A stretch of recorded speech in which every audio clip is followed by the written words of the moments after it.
છોટાઉદેપુર એલસીબીની મોટી કાર્યવાહી. પાનવડ પાસે દારૂ ભરેલી ડસ્ટર કાર ઝડપાઈ. કુલ કિંમત ₹6.61 લાખનો મુદ્દામાલ જપ્ત. છોટાઉદેપુર ગુજરાતમાં દારૂબંધીના કડક અમલ માટે પોલીસ સતર્ક બની છે.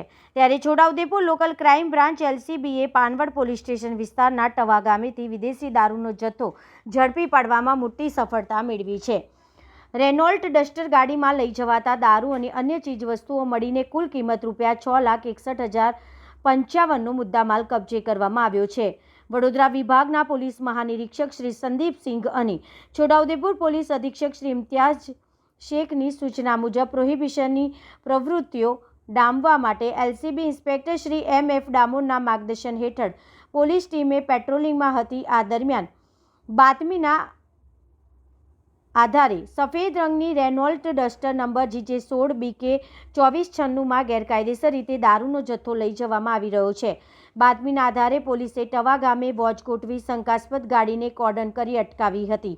ગાડીની તલાશી લેતા તેમાંથી ભારતીય બનાવટના વિદેશી દારૂની કુલ 805 બોટલ મળી આવી હતી. ઝડપાયેલ મુદ્દામાલની વિગત. પોલીસે નીચે મુજબનો મુદ્દામાલ જપ્ત કર્યો છે. વિદેશી દારૂની 805 બોટલ, કિંમત ₹2,58,405. રેનોલ્ટ ડસ્ટર કાર, કિંમત ₹4 લાખ. મોબાઈલ ફોન, કિંમત ₹2,000. રોકડ રકમ 650. કુલ મુદ્દામાલ 6,61,055. આરોપીની ધરપકડ અને ગુનાહિત ઇતિહાસ. પોલીસ સ્થળ પરથી નરેશભાઈ બોધાભાઈ પરમાર, રહેઠાણ ભાવનગરની ધરપકડ કરી છે. તપાસમાં જાણવા મળ્યું છે કે પકડાયેલ આરોપી અગાઉ પણ ભાવનગરના ગંગાજળિયા પોલીસ સ્ટેશનમાં પ્રોહિબિશનના ગુનામાં સંડોવાયેલો છે.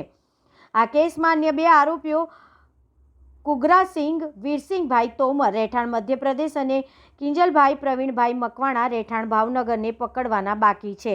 પોલીસે પાનવડ પોલીસ સ્ટેશનમાં ગુનો નોંધી આગળની કાયદેસરની કાર્યવાહી હાથ ધરી છે. રિપોર્ટર રાકેશ તડવી, નસવાડી, છોટાઉદેપુર.